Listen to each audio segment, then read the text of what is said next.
Y'all, it is freezing outside. To me, it is freezing. I know some of y'all live in an area where it's a lot colder than it is in Louisiana, but it is 37 degrees outside and super windy, and I am so cold. And I am cold in this house, and my nose is running as usual because it is always cold in this house to me. And I have to go out in this weather and go somewhere and get some things done, and I dread it. So when I come back, I want to sit down to a warm bowl of soup.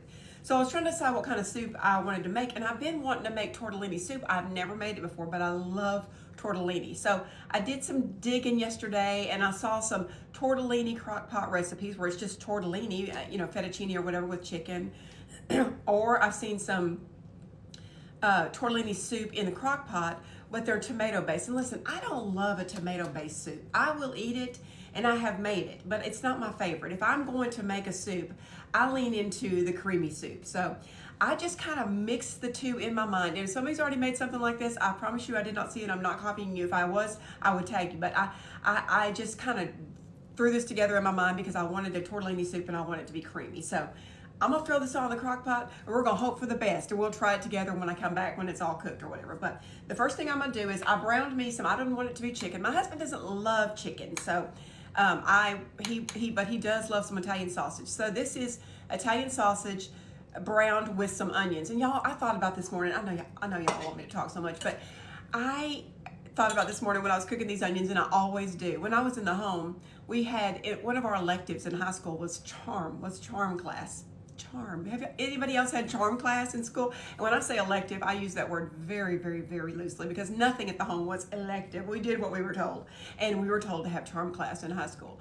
And one of the lessons during charm class was how to throw a dinner party. In charm class we learned how to take care of ourselves, how to, our deodorant, our teeth, how to be presentable, how to be, a perfect wife and a perfect mother and a perfect homemaker. And it was really pretty interesting, especially if you could picture the ladies that were teaching us charm. Enough said, that's all I'm gonna say about that. But one of the lessons in charm was how to throw a dinner party. And one of the things that they taught in this particular lesson was no matter what you're cooking, before your guests arrive, you need to go to your stove and chop up an onion and cook an onion. Even if you were not using an onion in your recipe, chop up an onion, because the smell that would go through your house would make you seem like a gourmet chef. And so when I cook onions, I always think about that charm class, and I always agree with that. No matter what you're cooking, if you're cooking onions with it, it is going to make you seem like a gourmet chef. Your house is going to smell wonderful. So anyway, I say all that to say that I added onions to my Italian sausage, and this is mild Italian sausage. You can do hot if you want to, but I'm going to add a can of Rotel, or roasted tomatoes with chilies, just because I do want it to have a little bit of heat. And then I'm going to add some garlic, and I don't measure, but let's just say a tablespoon or a teaspoon, whatever you like. I'm just going to add until I think is enough. And I'm going to add a little Italian seasoning. Again, just whatever you think you would like. All right, I'm going to add 2 jars of Alfredo sauce.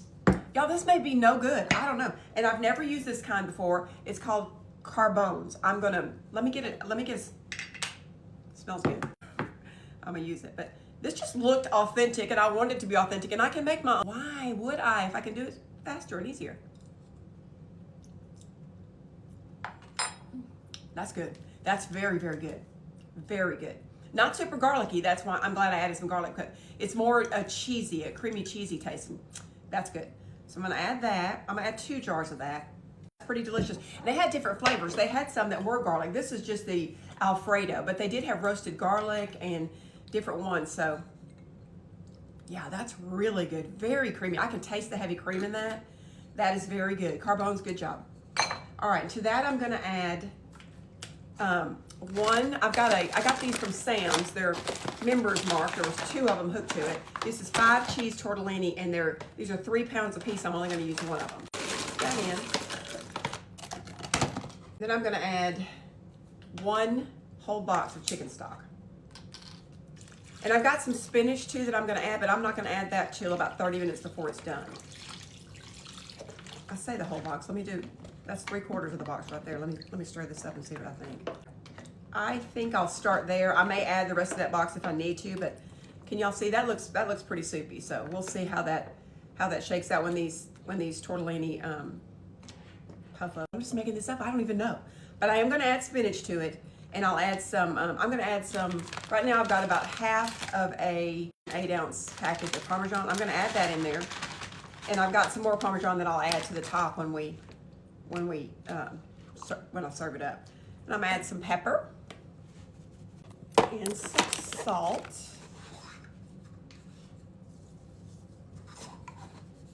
I'm gonna change my mind and put this whole box in here. So this is a 32-ounce container of chicken stock.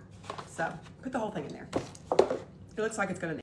All right, we're gonna put this on low for about 4 hours, or on high for 2 hours. But I'm gonna put 4 because I'm fixing to hit the road and go do some things.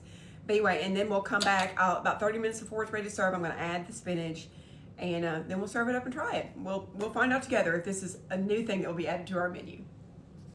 All right, it's been about 5 hours. I've been out running around, and we are going to add our spinach in now. And it looks and smells, y'all. I might have done something here. It smells so good.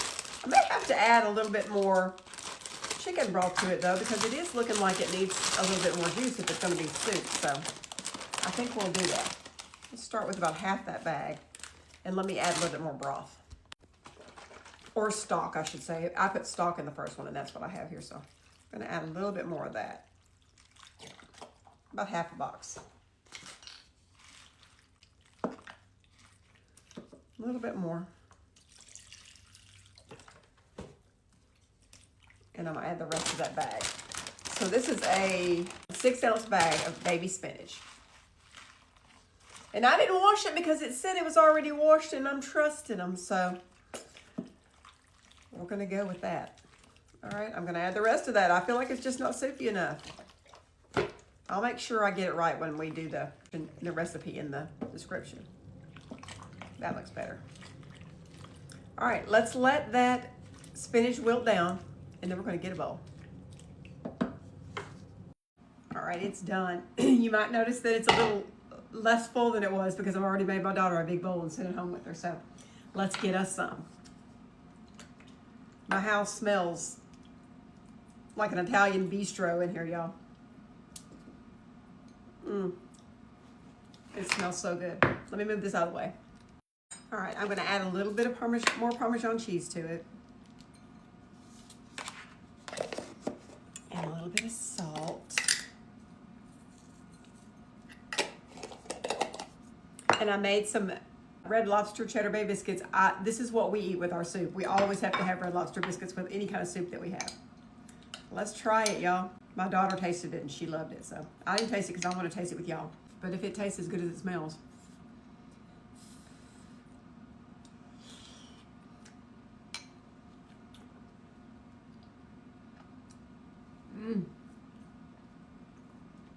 Y'all, that is delicious. That is absolutely delicious. Look at that cheese.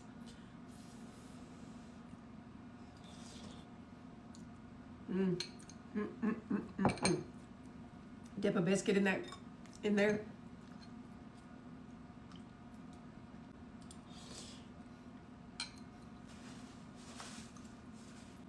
Y'all try this.